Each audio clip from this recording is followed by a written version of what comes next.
We recently passed some fairly grim milestones on the journey of this pandemic that we've been on over this last year. We've hit 100,000 deaths here in the UK. 2 million people around the world have now died of COVID.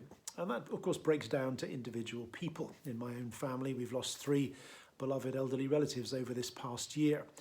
And you will know people yourselves who have died or come close to death during this time. One of the things that this virus has done is it's brought us all face to face with our own vulnerability and our frailty. And yet, while we've reflected perhaps a great deal upon deaths, the statistics of death, the numbers of people who have died, we haven't maybe thought that much about death itself or about the process of dying. We get briefings from Number 10 from politicians and from medical officers upon the statistics of death and the coronavirus, but we don't get much help from them on how to die and how to die well. To be honest, we probably haven't had that many sermons on it because it's a difficult topic to talk about. But if ever there was a time to talk about death, surely it's now. This is a time when we are walking through the valley of the shadow of death, as Psalm 23 puts it. And a clergy who've had to give the last rites to people over the phone, to people who are dying in hospital or at home. NHS staff have been brilliant at trying to comfort and support the dying, but even that is difficult too. I was reading something that one doctor wrote from a hospital saying this, that once a patient is deemed to be dying, they're allowed one family member to see them for 15 minutes. The patient won't be able to see their loved one's face since they'll be wearing full PPE. All the patients who die do so alone. There's nobody to hold their hand, nobody to comfort them, nobody to tell them that they love them. We're living in a period where death is all around us, and we're not used to it. We're used to thinking of death as something that just happens when we're old. We can relegate it to that period of life. In previous ages, of course, it was much more common. People died of different ages all the way through time. In the 16th century, for example, 40% of the population didn't survive their teenage years. And in cities like London, where I live, the life expectancy for the poor could be as low as 25. Now we're more aware of death than ever as we hear and see the statistics, but also the people dying around us. Whenever we ordain priests in the church, we always read out the job description, if you like. It's what we call the ordinal for priests. There's a line in it which always strikes me. It says that one of the tasks of the priest is to prepare the dying for their death. Again, that's not something we expect to see there, to prepare the dying for their death. In the Book of Common Prayer, the old prayer book, there's a prayer there that asks that we might be spared from all oppression, conspiracy and rebellion, from violence, battle and murder, and from dying suddenly and unprepared. Now that first bit, asking to be spared from conspiracy, rebellion, violence and so on, we kind of expect that. But that second bit, dying suddenly and unprepared, that's a bit of a surprise to us because, of course, let's be honest, most of us hope that when death comes, it'll be sudden and unexpected. We won't know too much about it. But yet the Christian faith says it's really important to prepare for death. We get stories like the one Jesus told about the rich fool who piled up wealth for himself and invested in his barn, saying, I'll have lots of time to enjoy these things. You're not knowing that death was just around the corner.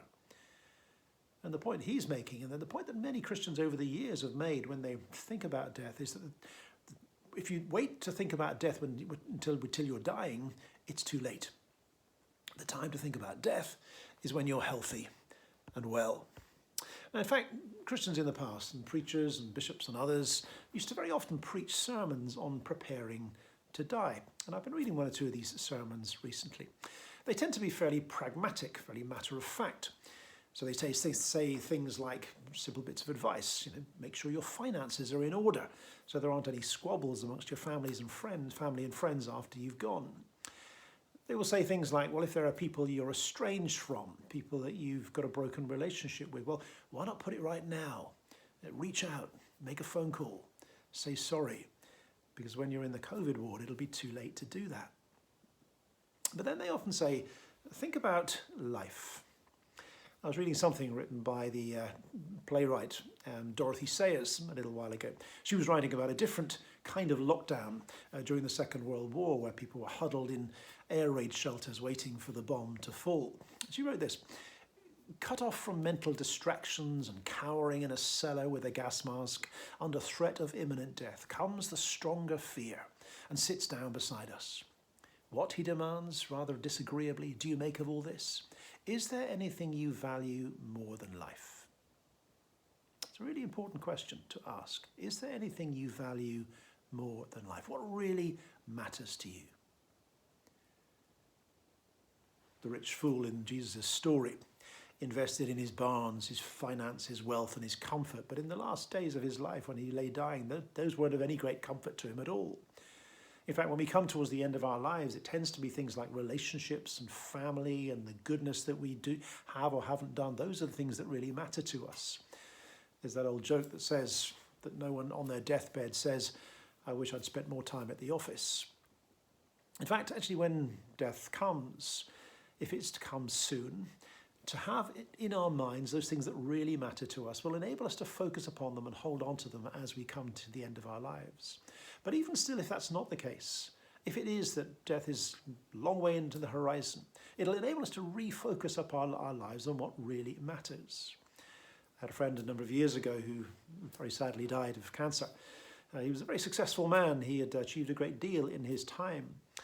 But as he was coming towards the end of his life, I remember having a conversation with him, and he said, the question I keep on coming back to is not how much I've achieved, how much money I've earned, but it's this: have I been kind to people throughout my life? That's the kind of question you ask when the chips are down and when death is on the horizon. And so these sermons encourage us to reflect upon our life, what really matters to us, and refocus our life on those things, whether death is near or far away. But also they say, think about death, because it's going to come one day, whether now or long into the future. Now, it's hard for us to think about death and what comes after. But maybe our closest analogy is birth. I read one of these sermons by Martin Luther, and he wrote this. He said, just as an infant is born with peril and pain from the small abode of its mother's womb into this immense heaven and earth, that is, into this world, so man departs this life through the narrow gate of death. Now, his point is that, if you like, in our mother's wombs, we had no idea what would face us when we emerged into the light. In fact, we didn't even know it would be light. We didn't know what it would be. It must have felt at the time to an unborn baby like a perilous journey, a leap from the warm comfort of the womb into the darkness, into the unknown.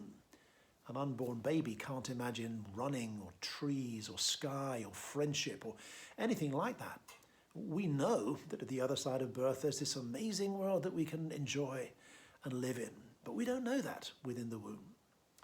The advantage we have with death is the chance to think about it in advance, knowing it's coming our way. In one of Marilyn Robinson's novels called Gilead, there's an elderly pastor who reflects upon his life. And he says this at one point: this morning I've been trying to think about heaven, but without much success. I don't know why I should expect to have any idea of heaven. After all, I could never have imagined this world if I hadn't spent almost 8 decades wandering around in it.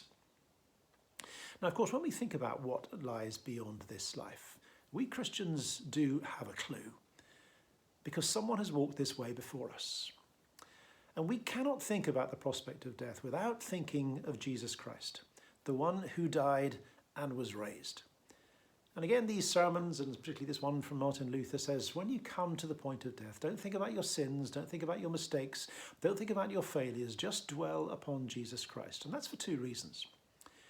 One is that despite the prospect of dying unaccompanied in a COVID ward, as that doctor described earlier on, Christians know that when we come to death, we are not abandoned.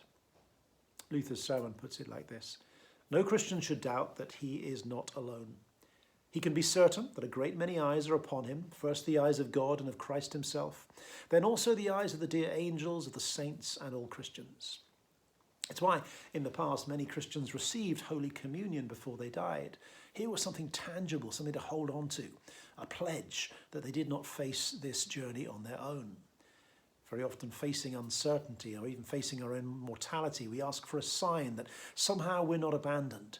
And that's exactly what we are given in bread and wine, the promise, the tangible promise that we will not face that journey alone. But it's not just that Jesus walks with us on that journey because he's been through it before, but also he is the one waiting for us at the other side. This Jesus, who has broken the power of death, waits to meet us on the other side of that doorway.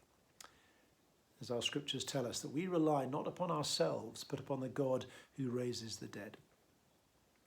If, as we pray and hope, we survive this pandemic, death will come knocking on our door one day. And maybe the lesson of this time is to be prepared, to look at this life in the light of death, and strangely find that it can mean more when we realize that it won't last forever. And the death is for the Christian the gateway to something infinitely greater.